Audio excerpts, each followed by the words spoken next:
for the audio, or you can even watch back. Giving players all the props, or put them on blast. We don't give no hot takes, only talk facts. We're giving all our devotion, riding high on this wave of emotion. Going all out, yeah, cause this is our time. No, ain't no stopping us till we reach the finish line. All in, we came here to win. We're gonna give everything. S-I-C-K on the run. S-I-C-K, sick, sick. On fire, we're ready to fight. We'll bring the house down tonight. S-I-C-K on the run. S-I-C-K, sick, sick. Playing on the car ride, play it when you lounge. X and O, you know that we can hold it down. Shout out to my man Sammy, got it off the ground. And to all the listeners tuned in right now, got debates, analysis, and speculation. This is sports talk for the new generation. You know where to find us, got a reputation. Sick podcast, your #1 sports destination. We're giving all our devotion, riding high on this wave of emotion. Going all out, yeah, cause this is our time. No, ain't no stopping us till we reach the finish line. All in, we came here to win. We're gonna give everything. S-I-C-K on the run. S-I-C-K, sick, sick. On fire, we're ready to fight. We'll bring the house down tonight. S-I-C-K on the run. S-I-C-K, sick, sick. S-I-C-K, it's the sickest podcast. Tune in for the audio, or you can even watch back. Giving players all the props, or put them on blast. We don't give no hot takes, only talk back. S-I-C-K, S-I-C-K, S-I-C-K, S-I-C-K, S-I-C-K, S-I-C-K, S-I-C-K. all in, we came here to win. We're gonna give everything. S-I-C-K on the run. S-I-C-K, sick, sick. S-I-C-K, it's the sickest podcast. Tune in for the audio, or you can even watch back. Giving players all the props, or put them on blast. We don't give no hot takes, only talk facts. We're giving all our devotion, riding high on this wave of emotion. Going all out, yeah, cause this is our time. No, ain't no stopping us till we reach the finish line. All in, we came here to win. We're gonna give everything. S-I-C-K on the run. S-I-C-K, sick, sick. On fire, we're ready to fight. We'll bring the house down tonight. S-I-C-K on the run. S-I-C-K, sick, sick. Playing on the car ride, play it when you lounge.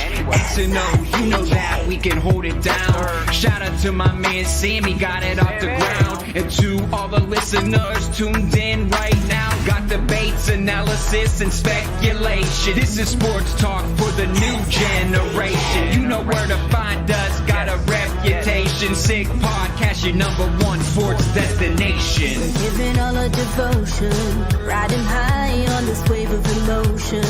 Going all out, yeah, cause this is our time. No, ain't no stopping us till we reach the finish line. All in, we came here to win. We're gonna give everything. S-I-C-K on the run. S-I-C-K, sick, sick. On fire, we're ready to fight. We'll bring the house down tonight. S-I-C-K on the run. S-I-C-K, sick, sick. S-I-C-K, it's the sickest podcast. Tune in for the audio, or you can even watch back. Giving players all the props, or put them on blast. We don't give no hot takes, only talk back. S-I-C-K, S-I-C-K, S-I-C-K, S-I-C-K, S-I-C-K. S-I-C-K. Turn up your volume. Because you're about to listen to The Sick Podcast. With Tony Marinaro. 55 seconds left in the penalty, a minute and 27 seconds left in regulation time. Boston 4, Montreal 3. Lafleur coming out rather gingerly on the right side. He gives it into Lemaire, back to Lafleur. Oh! The sickest Montreal Canadiens podcast. You're in the ball! Sports entertainment like no other.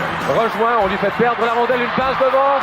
Et c'est le dégagement et ce sera la victoire des Canadiens. Coupe Stanley pour les Canadiens. Le 23e de l'histoire. You found the dogs! John, you found the dogs! He found the dogs! And all together, they worked a young team to the top. And now, a 24th Stanley Cup banner will hang from the rafters of the famous Forum in Montreal. The Canadiens win the Stanley Cup! Brought to you by Energy Transportation Group. Driven to be different. Bittt. Embrace your true nature. And Playground, your premier gaming destination. It's gonna be sick. Marinaro on this Thursday, September 28th, and to be transparent here, this is pre-recorded, but I'm sure you're watching it as it makes its way onto YouTube, Facebook, and Twitter weeknights at 10 p.m. But I am in Florida still.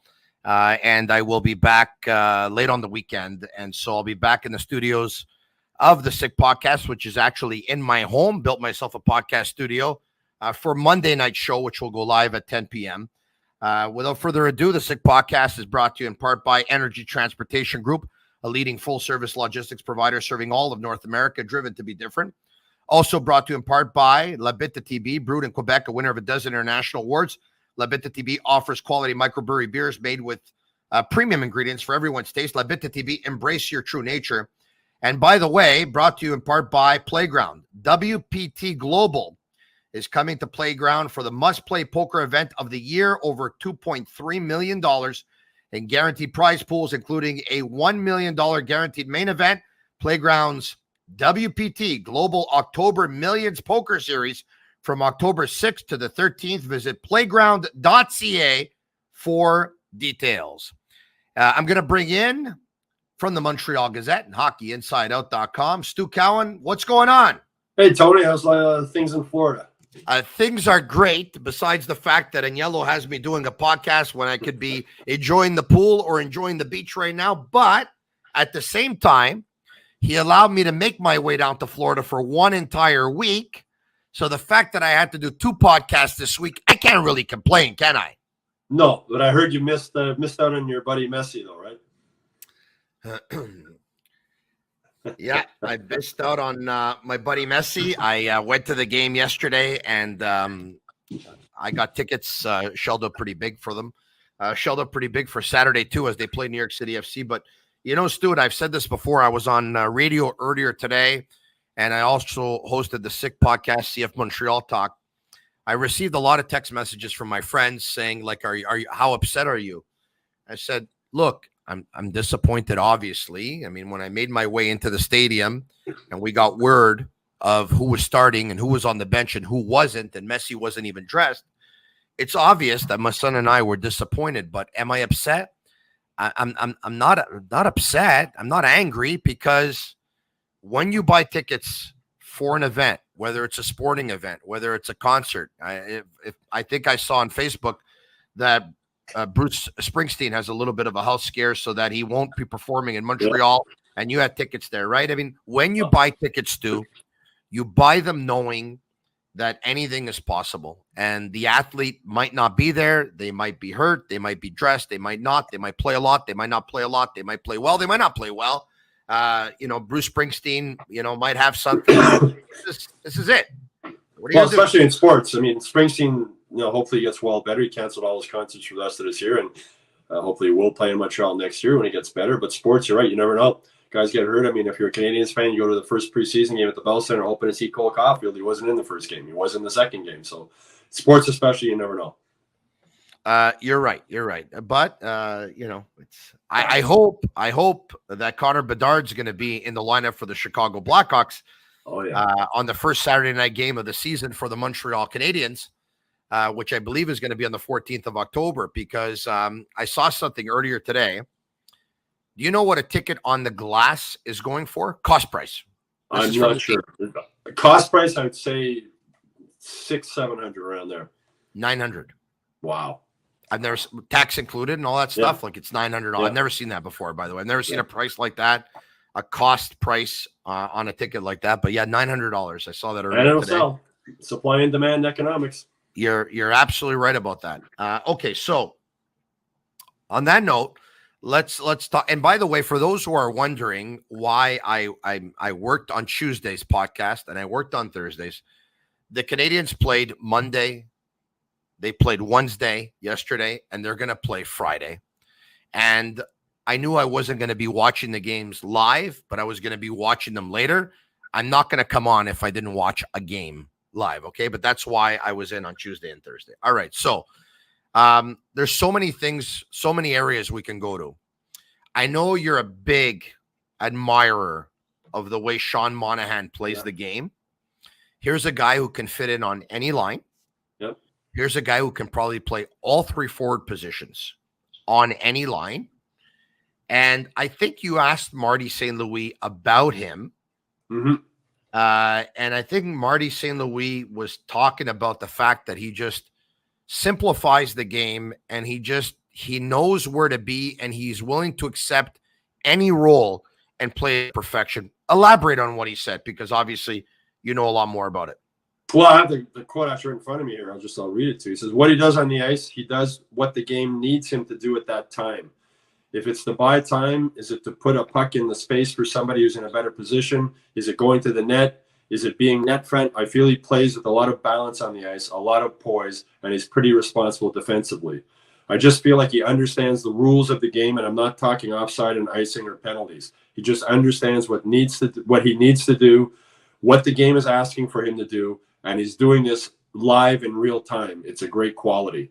And what a great quote, eh, Stu? He does. Marty's fantastic with the quote. I mean, I asked him that question. If you ask him a question that isn't sort of a cliche question, if you ask him a good question, you always get a really good answer. And when it's a good question, you'll see he'll pause for a minute, and you can see he's thinking about how he's going to say it. And he's so well spoken. And that's the first scrimmage Monahan was playing. I remember last year covering the team at the beginning of the season, and when he'd be on the ice, I would just sort of focus on him. And he almost never makes a bad play with the puck. It's amazing. If there's no play there, he'll dump it, he'll chip it.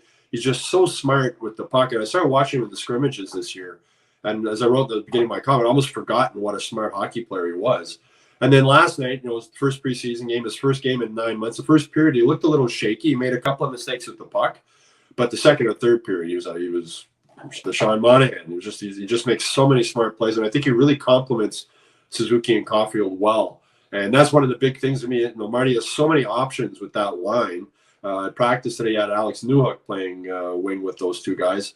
But he's got so many options. But I just think that Sean Monahan is a great fit on that line. And even faceoffs, the fact he shoots left and Suzuki shoots right, and so does Doc, they can take all their faceoffs in the strong sides. And last night, Monahan won 11 of the 15 faceoffs he took. And wow. Suzuki won 5 of his 9. So Monahan was 73%, Suzuki was 56%. And faceoffs have been a problem for the Canadians with Doc and with Suzuki. Suzuki's gotten better.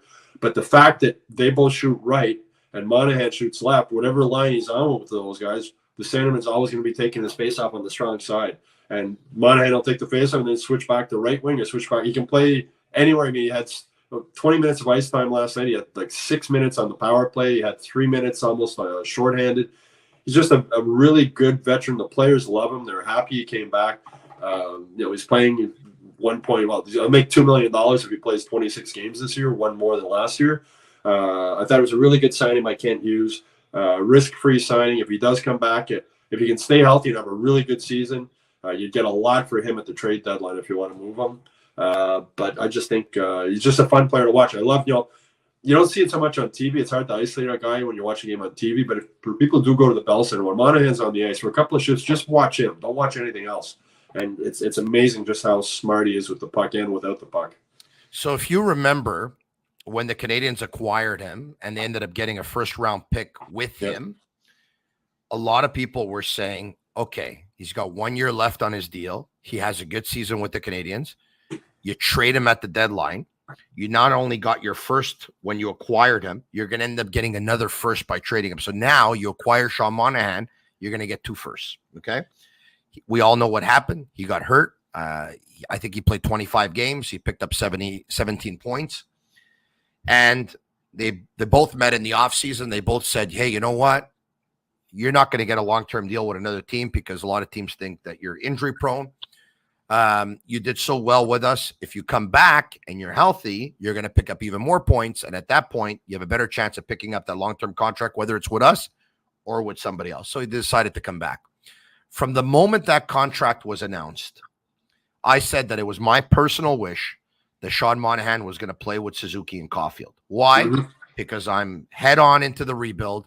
I'm thinking about the team, thinking about the rebuild, thinking about acquiring assets.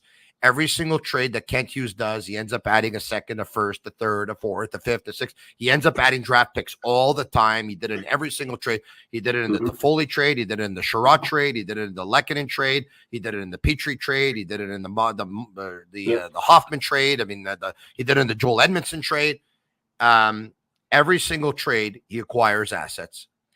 And if Sean Monahan's healthy and he plays, what's his best chance of him picking up points? Playing with Suzuki and Caulfield. And if he picks up points and all of a sudden you get to the trade deadline and Sean Monahan has, I might be exaggerating here, but let's just say he's got, I don't know, he's got 17 goals and 30 assists trade deadline. And he's a guy that when he takes faceoffs, he's probably going to end up being the best face-off man of 90% of the teams in the National Hockey League. There's a chance that you can get that first again. Without a doubt. I mean, he's a valuable performer in the playoffs. If a guy can play in any line, play center, play wing, kill penalties, play on the power play. He's a valuable commodity. And the other reason he came back here, Tony, is he really wanted to come back. I asked him about that the other day. He wanted to play in Montreal again. He loved the fans. He loved the atmosphere. He said, you can't beat playing at the Bell Center. He really loved it here. He loved being around the young guys. And they got a lot of guys in this team now who want to play here. You know, Cole Caulfield, an American kid, signed a long-term deal to stay in Montreal. Suzuki lives here year-round now. They got a bunch of guys who like playing in Montreal. They like playing for Marty St. Louis. And Sean Monahan's one of those guys. He really wanted to come back here. So, you know, if they can, and if he has a great season, they trade him for a first-round pick at the trade deadline. If the Canadians aren't in the playoffs, which I don't think they will be, there's nothing stopping them from re-signing him again in the summer if they want to bring him back on another 2-year deal. Cole Caulfield the other day was talking with him, and he said, made a good point. So people forget that Monahan, he's only 28 years old. You know, he's 18 years old when he was playing in the NHL. He's got 10 years experience. His body's taken. He's had a lot of surgeries. I mean, he's had wrist surgery and groin surgery and hips. He's had a lot of problems. But he was saying the other day that his body felt as good as it's felt in a long time. He said the same thing last year at training camp. But the injury he had was a broken foot. It's not like he pulled a groin, and not like it was a conditioning thing. It's not like he took a slap shot off the foot and it broke his foot. I mean, that happens in hockey. That's just bad luck, like Brendan Gallagher breaking his ankle. It's not a case of your body breaking down when you break a bone in your foot. It's just bad luck. So he's looked really good. I mean, I really watched him closely during the scrimmages at training camp and again last night, and he looked smooth. There was a couple of plays where he fell awkwardly. He got up. He wasn't limping. There was nothing there. And he's one of those. He's just a hockey. I mean, Marty St. Louis always says the guy's a hockey player, and he's a hockey player. He looks like a hockey player. He walks and talks and skates like a hockey player. I think he's just a really, really good signing for this team, and it just shows how this new management team and under the coach, guys like Sean Monahan want to play here. They really do. There you go, Stu. We got a new line. If he looks like a hockey player and smells like a hockey player, he's a hockey player. All right, okay. Well, he's old school too. I was laughing last night because you see him. I mean, his visor's on his helmet just as a decoration, right? He's got it up on the top of his head. He's one of those. I'm sure he's played like that since he was in junior. You can't do that in junior anymore. You get a penalty unless you're. Till the puck deflects and you're in front of the net and you end up losing a couple of chicklets. Well, exactly. But that's obviously Sean Monahan's not used to playing with it. He's played with it that way a long time. But for him, good guy to deal with. Teammates love him. I wish him nothing but the best this season. He's been through an awful lot with all the injuries he's had. But if he can stay healthy, as I wrote in my column today, his hockey IQ is as high as it's ever been. You don't lose that, no matter how many injuries you have. So if he can stay healthy, he's going to. I think he'll have a really good season. All right, Juraj Slafkovsky played well yesterday. He did. All right, and he scored a goal. And I know he's 19 years old, and you know he's 19 years old. And we know that you got to be patient with players, especially big players. But there are different rules for first picks overall. Yep. They're supposed to be pretty good right away. And obviously, we know that Joe Thornton picked up 7 points in his first season, and we know that it took Tage Thompson 4 years before he became really good. We get that. But before last night's game, be honest with me. Were you a little bit concerned or just even asking yourself a couple of questions, yes or no, about Slafkovsky? Yeah, I'm still asking questions. It was one exhibition game, right? The first period of the first preseason game, he didn't look very good. You looked better the last 2 periods. As Marty St. Louis said after the game last night, he's had 5 good periods in preseason. They weren't playing against a real NHL team last night either. He's 18 years or 19 years old now, but he's got things that he's got to learn. I mean, last season, I think I've said to you before, Tony, he looked lost on the ice many times, especially in the defensive zone. But he's got to learn. The thing I like about him, he's got a really good personality. Like, he jokes around with the media. He's having fun. He's not letting the weight of everything weigh him down the way it happens with some young players here playing in Montreal. So he seems to have that going for him. He's got that confidence, but he's got to build up more confidence. And as Marty St. Louis said this week, I can't buy him confidence. The best way for him to get confidence is to find spots on the ice where he's going to get the puck. The more he touches the puck, the more he's going to gain his confidence. And the other thing that's interesting that Marty St. Louis said, he talked about playing with Kirby Dach. And he said how Doc's more of a passer than a shooter, and which is true.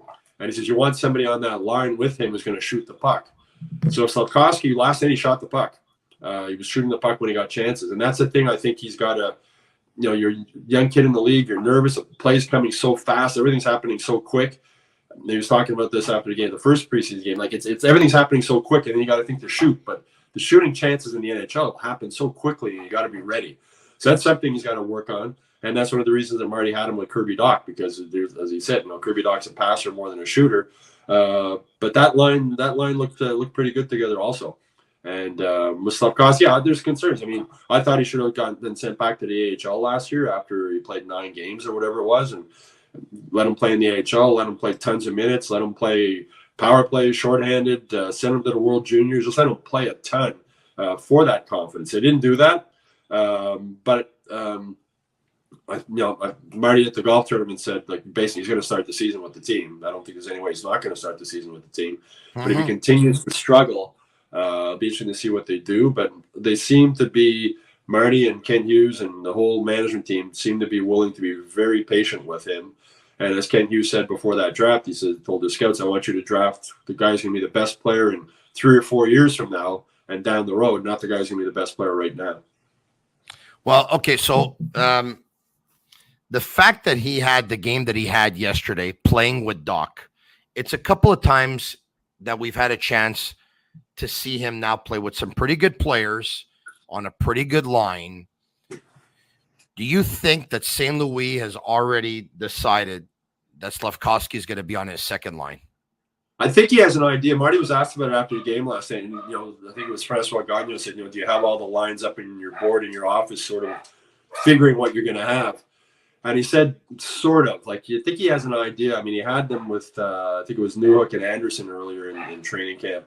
2 big wingers, and Newhook, a great center. Newhook and Anderson had really good chemistry together early in the training camp. So, I think he's going to start the season most likely in the top 6. And they're going to let him either play his way to staying there or play his way out of staying there. Again, I think they're really willing to be patient with this guy.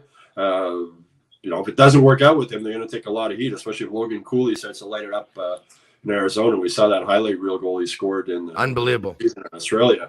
But they're going to be patient with him, and the big package is there. I may have said this to you before. Like, since watching Slafkovsky, there's that Logan Cooley goal. You went, wow, this kid's awesome. Slafkovsky hasn't had that sort of wow factor moment yet since he's been in the NHL. You haven't really. Wow, that's why he was the number 1 pick. We haven't really had that. I don't know if we Apart from his size. I'm not going to say we never will, because he will. I mean, there's been fourth line players that have scored highlight reel goals in the National Hockey League, but I don't know. I don't know if he's going to be that kind of player. Like I'm starting to think he's just going to be a modern day power forward. Now, the power forwards of the 80s and the 90s were the guys that would crash the net, would drop the gloves, would change the hit with a, would change the game with a hit, were nasty to play against, could score 40 plus goals. The Cam Neelys, the Keith Kachucks of this world and all that stuff, Eric Lindros. But I just think Slafkovsky is going to end up being a power forward who's not mean like those guys. Well, yeah, that's the thing, that aggressiveness, right? If it doesn't come naturally, I think it's hard to get it out. Like, I'm sure Brady Tkachuk's played the way he's played since he was 6 years old. Brendan Gallagher, there's a video of him playing in that brick tournament when he was like 8, and it's the exact same Brendan Gallagher that you see now, crashing the goalie, running people over, doing anything to score a goal.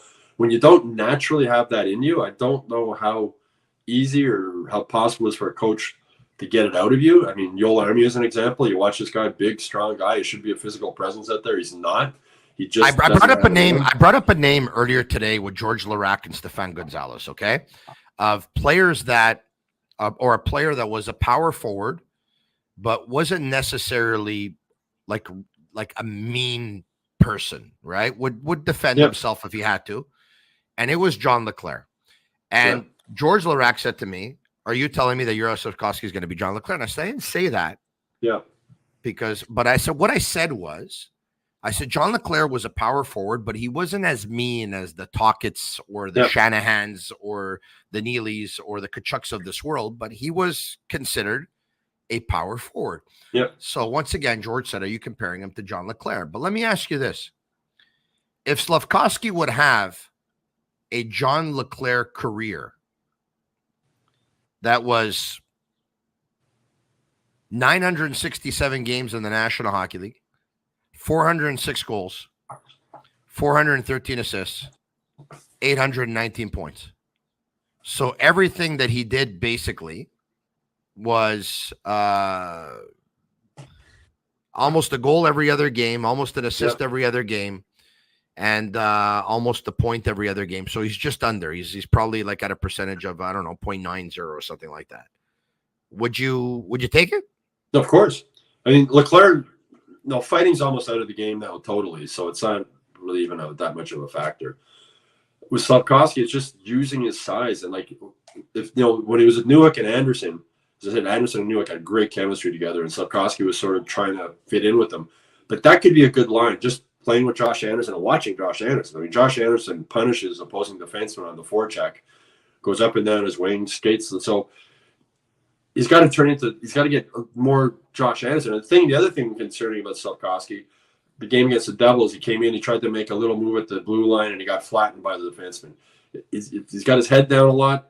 And I think because he was so big as a kid, he never got hit. And if he did get hit, the other guy probably just bounced off him. In the NHL, guys don't bounce off you. You go down. No matter how these guys know how to hit, they're big, strong guys. And that's an adjustment for him. I don't think he's used to that. I asked him the other night after the game, I said, how difficult is it, not just for him, but all these guys? You're a first-round draft pick. You've been the best player on your team probably since you were 5 or 6 years old, and probably the best player in your league. You get to the NHL, and now you're not. Now you're like a third liner to start, or a fourth liner, or you're fighting for a spot. You've been the superstar your whole life, and now you're not. Now you're just trying to find a spot. And that's when he sort of talked about how everything happens so fast in the NHL and how hard it is. The NHL is a hard league to play in, even harder when you're 18 years old. And for him, a guy like Gallagher coming into the NHL, he's been pounded and beaten and driven into the boards, or Harvey Pinard. He's had to go through that his whole life.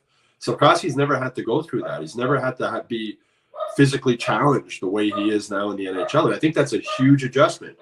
And hopefully for him, he can make that adjustment. I mentioned Joel Armia before. Joel Armia has never been able to do that. As I say, he's a big, nice guy who plays like a big, nice guy. Slafkovsky's a big, nice guy too, but you hope he plays like a big, not so nice guy sometimes. Get a little bit of Brady Tkachuk in him. And again, it's not about fighting. It's just like finishing checks, hitting guys, being tough to play in front of the net, like John Leclerc did. I don't remember John Leclerc fighting at all, but I remember him being a physical presence and a guy that was hard to handle. in front of that, hard to handle in the corners, one puck battles, use this size well. And that's something that Josh Anderson does. And, I've talked about this before when people are saying, trade Josh Anderson, get rid of him. The day you trade Josh Anderson, the day you start looking for another Josh Anderson. Well, it's funny because when they acquired Josh Anderson, the reason why they acquired him is they were looking for a kind of player like that for a very long time. Exactly. Yeah. And the guy, as you look at that run to the Stanley Cup final they had, Anderson punished the defenseman on the other teams on the forecheck. You dump it, you're a defenseman, it gets something in your corner, you're turning it, Anderson's coming behind you, you're going to get hit. With Slafkovsky, you don't really know that. With Army, you're probably not going to get hit. So it's a case of Slafkovsky. He's got to learn to use his size more. I think he will. I don't think he's going to turn into a superstar player, but I think he's going to turn into as you said, like an okay power forward. And that number 1 overall draft pick, every draft is different. Well, you can't compare Slafkovsky to Connor Bedard or Sidney Crosby. These are generational talents, guys. Or Nathan McKinnon or Austin Matthews or Connor McDavid or or Alex Ovechkin. I mean, he was the number 1 pick that year, and there was debate over who was going to be the number 1 pick. These other guys you mentioned, there's no debate, right? They were going to be number 1. There was no debate over it. So he's a number 1 overall pick with a bit of an asterisk, just in that he wasn't the unanimous. In fact, he wasn't even talked about as the number 1 pick, leading up to the draft. It was late where he sort of, after the Olympics and after the World Championships, where his stock rose. So it's. Joe Thornton's a guy I keep coming back to. You mentioned him earlier, a big guy who struggled early in his career, got traded, and then blossomed. And Joe Thornton wasn't a big, aggressive guy, but he knew how to use his size well. And that's, I think, the key for Slafkovsky is just learning how. I said the one thing that's made me go wow about him is his size, just how friggin' big he is. And when you see him in the locker, with a T-shirt on, he's a man-child, like Herb Zurkowski described him in his story. Yeah. He's a big, strong kid, but he's got to learn to use that to his advantage as much as he possibly can. Hey, Stu, before I talk to you about Kirby Doc, Big V Live Productions in association with Pneu Qualité are happy to present the Wise Guys of Comedy, Saturday, October 7th at 8 p.m. at Salle des Îlets, Collège Marie-Victorin, 7000 Rue Marie-Victorin, Montreal. Mike Marino is bringing his Welcome to the Family World Tour to Montreal with special guest Angela Majorano-Thurston from Toronto and Montreal's very own Franco Taddeo as MC, my buddy Franco. And I'm sure it's going to be a night of laughs. We look forward to it. All right, okay. I'll talk to you about Kirby Doc now. Because Marty St. Louis was asked about Doc with Caulfield and Suzuki. And he said, I already know what they can do. Mm-hmm. Basically, he was saying he already knows that Doc can be great over there. Yep. But if you didn't think it already or want to believe it before last night, I know Jeff Gordon has said it, and I know Kent Hughes said it. But when Marty St. Louis last night says, guys, with Suzuki and Doc at the center position, I, as a coach, am very comfortable with that moving forward. Yeah. Make no mistake, Stu. You might see Doc with Suzuki and Caulfield for a shift or two, or maybe even a period if something's not going right in a game or so. Yeah. But Kirby Doc staying at center. Yeah. I mean, the best option if they're looking to win games right now, right off the bat, I think you put Kirby Doc with those two guys. That's not what the Canadians are about this season, right? It's still about the developing process. And that's why I think Monahan's a really good fit with those two guys. He helps Suzuki on the key faceoffs. Take some of that pressure off Suzuki. You have Doc down on the second line. At the center position, you want him to play moving forward. As Marty said, he's more of a passer than a shooter. You put him with somebody who can shoot the puck. We see him with Slafkovsky. They're hoping Slafkovsky will shoot the puck. Josh Anderson, the guy who can shoot the puck. He'll shoot the puck if he gets it. And Marty's also saying, Monahan can shoot the puck. He used to play with Johnny Gaudreau, and he was a shooter on a line. So it's a possibility of putting Monahan back with Doc on the wing, and then again they can take faceoffs on the strong side. So it's, as Marty said right from day one at training camp, he's got so many options now with his forward lines, and Newhook can play forward, can play wing, play center, play wing. So he's got tons and tons of options. I think you're going to see a lot of rotating around. I don't think you're going to see 3 or 4 fixed lines this season. I think the lines are going to change quite regularly, as they do for almost every team in the NHL now. Is you see more duos and you see trios. Like, they're not going to break up Suzuki and Caulfield unless they're really struggling. But I think you'll see different guys go in and out playing with them. You'll see Doc go from center to wing maybe a bit. More Monahan. I think they're more comfortable moving Monahan back and forth as the veteran.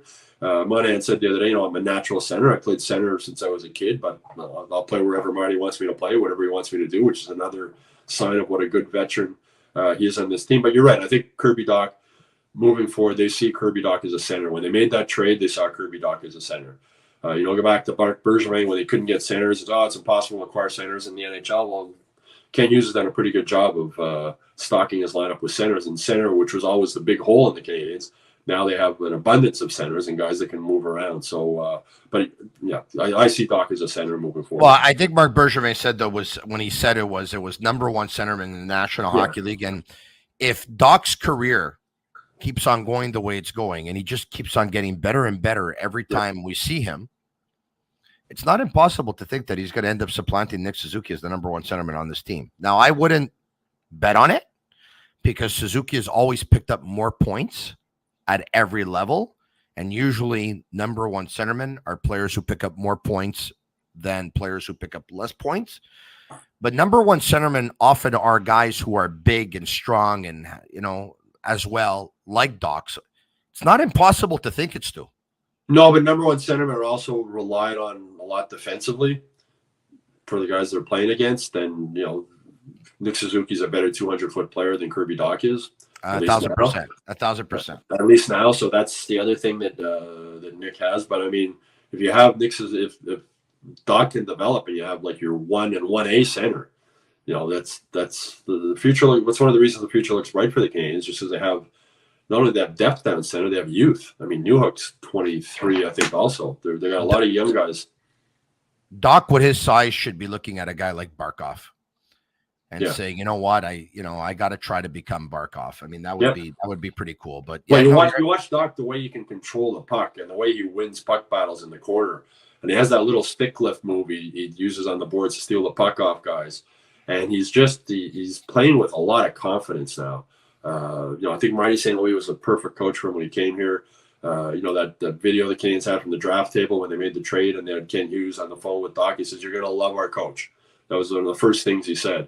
And that's been the case. Dach has loved playing for Marty St. Louis, and Marty St. Louis is able to get the best out of his guys, like get them to see the game a little differently, getting, interesting when St. Louis said the other day, he says, Dach's a passer, not a shooter. He's always a pass-first type of guy. But the way he can control the puck, and if he can find open guys, like with Nick Suzuki's a pass-first. I mean, the way Nick Suzuki finds Cole Caulfield all over the ice, it's incredible. They were doing 2-on-2 drills the other day on Brassard.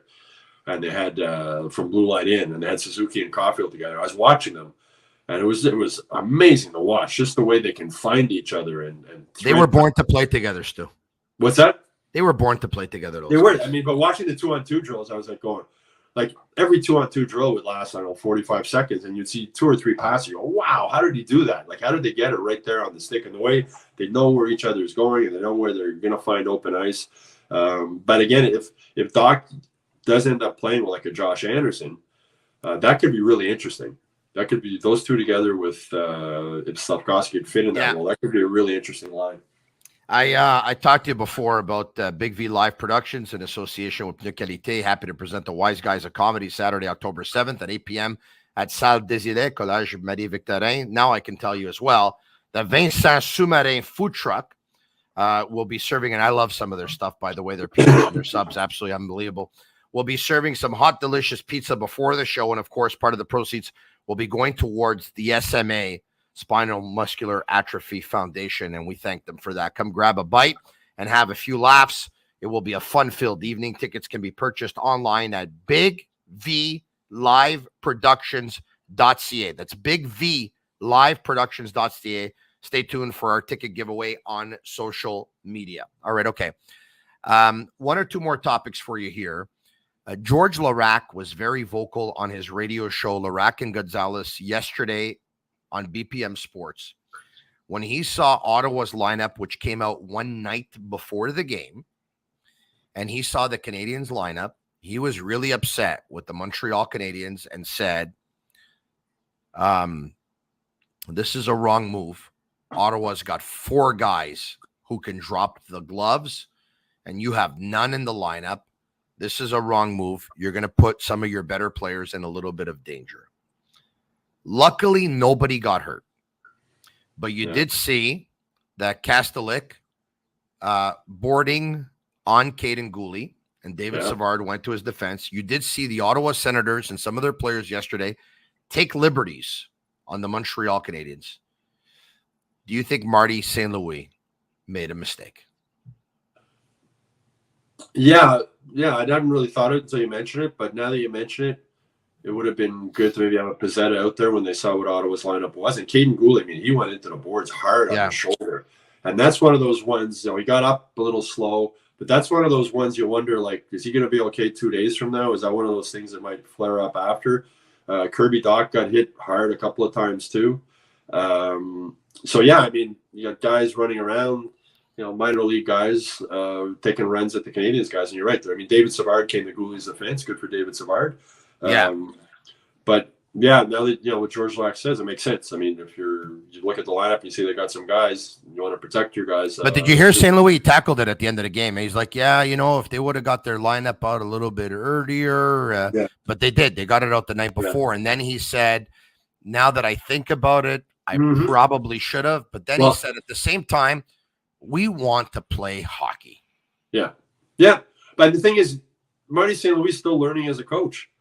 He's an inexperienced NHL coach, and he probably won't make that mistake again. And he's also so confident in himself. He'll admit if he basically, almost said, maybe I should have done something differently. But we do want to play hockey, and they want to play the guys that they want to see they're with. But I'm sure next time they get a lineup like that in the preseason, Marty St. Louis will do something differently because he's learning on the job as he's going along. When you talk about, I want to call him earlier in training camp, all this talk about the developing of the players. They're also developing Marty St. Louis as an NHL head coach.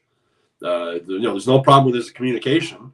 There's no problem with the way he sees the game. There's no problem with him getting the most out of his players. But little things like that, line matchups and how the bench operates. And like you mentioned, that little thing with just the preseason game where you might want to put somebody with a little bit of muscle just in case these guys do decide to take liberties with some of your players like we saw last night. So I'm sure the next time that happens, Marty St. Louis will have a different response. In conversation with Stu Cowan of the Montreal Gazette and HockeyInsideOut.com, are you enjoying the preseason, my friend? Yes or no? Because it's hard to enjoy it, but this year is a little bit different because they knocked a couple of games off the schedule, at least for the Canadiens anyway. Yeah, I'm enjoying watching it. As I said, the line combination has been really interesting. The preseason hockey is what it is. It's a little scrappy. I feel sorry for the season ticket holders who have to buy tickets for all 4 games at regular season prices. But, just the lineup matches. I mean, Caden Gooley is so fun to watch. This kid, I think, is going to be a star in the NHL for a long time. It's better than spending $1,000 US on 2 tickets to go watch a soccer game and the guy you want to see is not playing. Yeah, exactly. But, no, it's been fun watching the scrimmages. It was good this year that they opened the stands to the scrimmages in Brossard so the fans get right in and get it. When you sit in Brossard down low and you watch the scrimmage, you just realize how fast the game is and how hard these guys shoot and how fast they skate and everything else. This is just in a scrimmage. But, yeah, it's really interesting. You're right. To me, 6 preseason games is more than enough. 4 of them are at the Bell Center. I think they got 3 games against the Leafs coming up. That's going to be interesting to watch. But, yeah. Davidson's pretty good, eh? He is. Yeah, he's looked okay.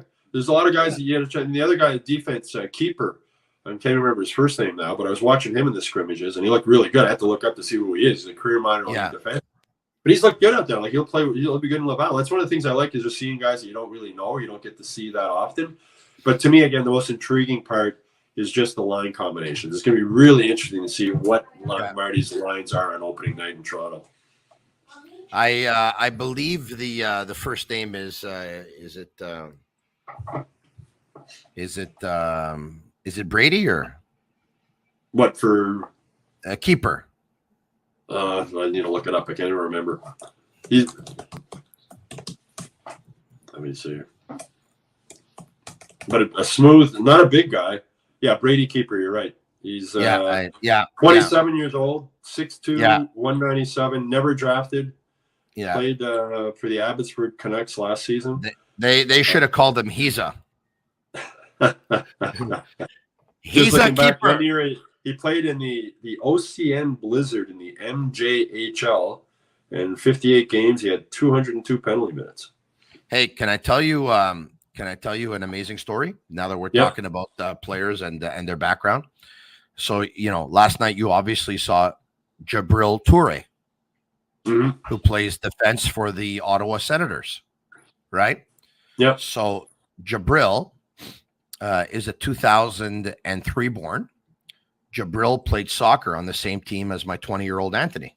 Oh, that's cool. They played for CS Saint Laurent. Until what age? And Jabril, well, they were playing. I think they played with each other when they were 13 years old, if memory serves me well. They played on the same team when they were 13. And then Anthony moved on to another team, but I think Jabril still played soccer for a couple of years. And then at one point, Jabril, ended up going towards hockey. And Jabril Toure, 2 years ago, played in the CCHL for the Carleton Place Canadians and then the Hawkesbury Hawks. Yeah. Undrafted player who ends up catching on with the Sudbury Wolves of the OHL. Undrafted, not drafted in the National Hockey League, shows up to camp, is now 20 years old, 6'7", 200 pounds, West Island kid. And 1 week ago earned himself a 3-year entry-level contract. Like 2 years ago, like we're talking about, he was playing in the CCHL, and once again, undrafted everywhere he goes. And it just goes to show that if you keep working hard and you stick with, and I bring him up because I'm so proud. I'm so proud of this kid because so many other players would have given up and they would have said, hey, you know what? Like I'm 19 years old. I'm 20 years old. What am I doing this for?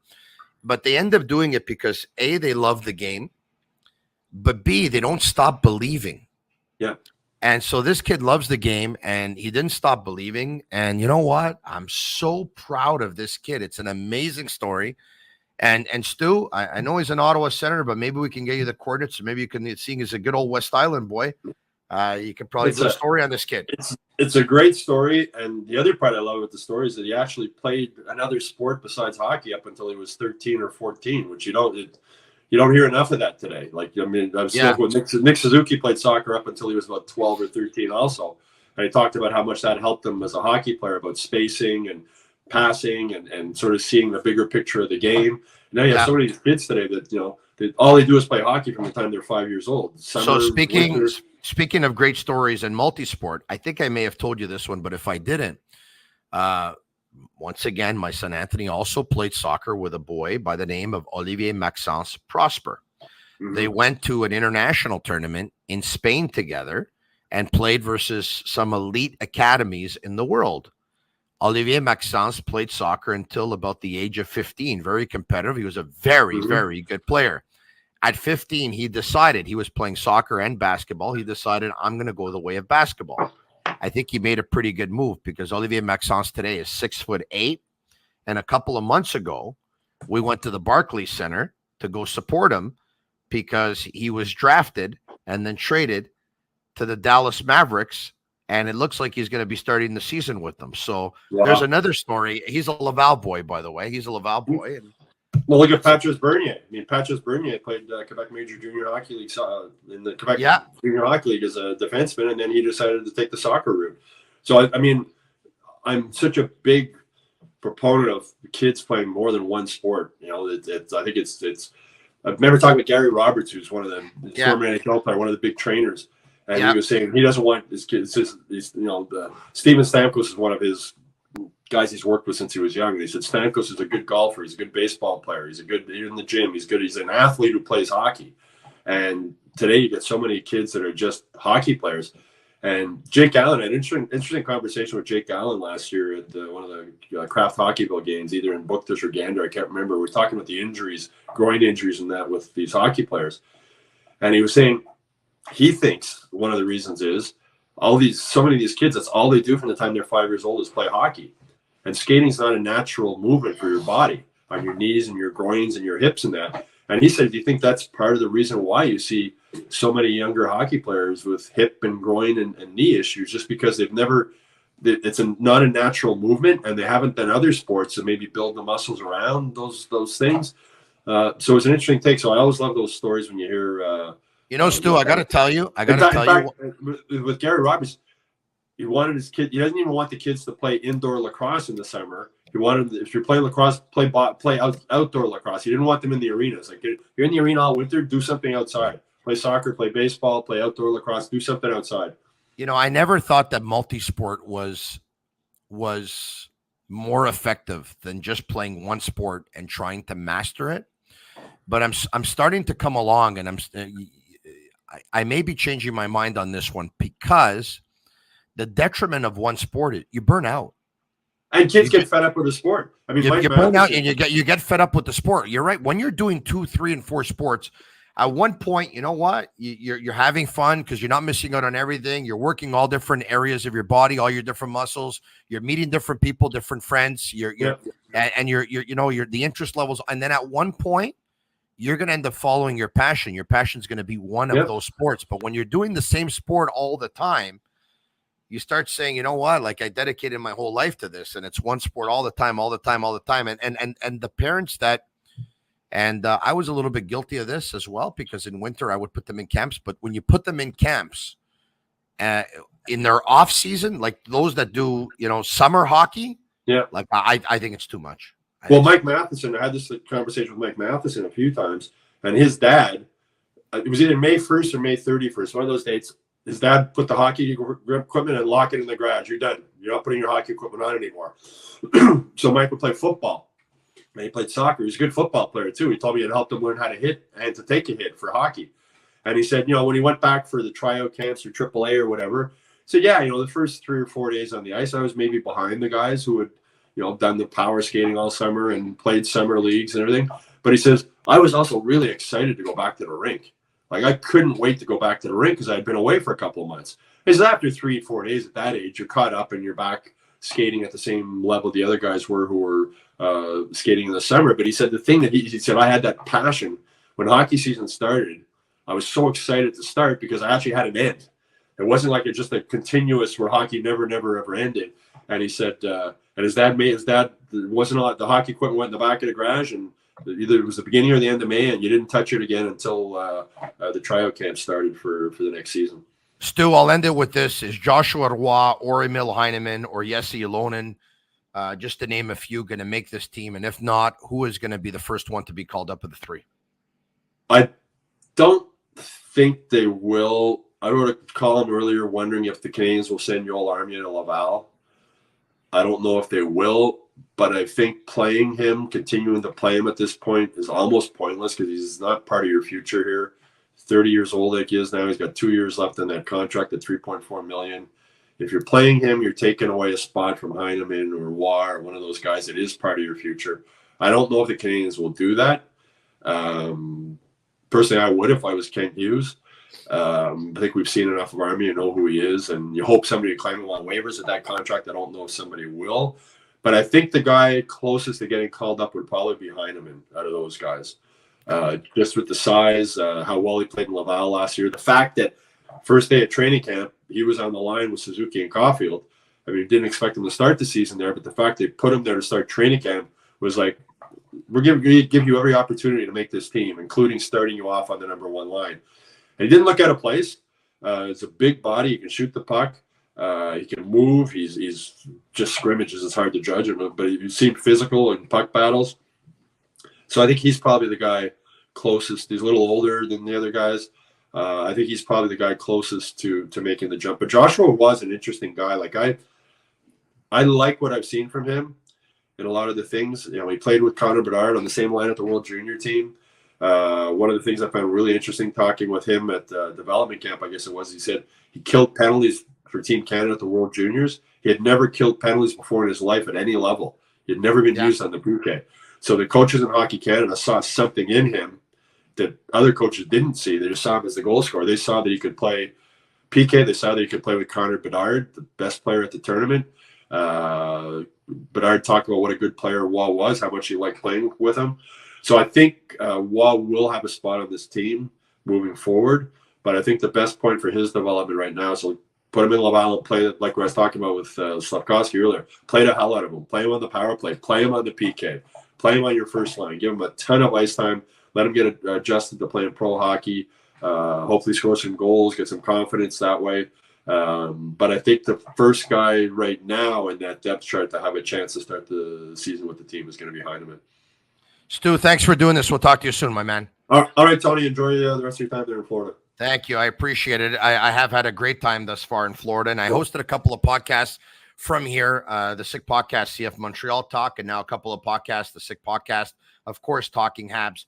And I've talked to you about this place. I want you to see it. So I taped it earlier today.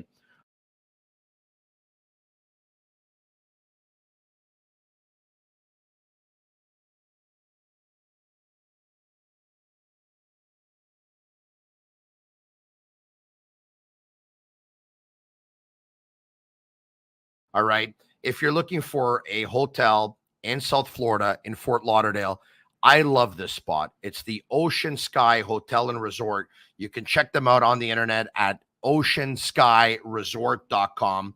And why don't we give you the tour here fast. They're a member of the Titan Group, okay? Titan.com.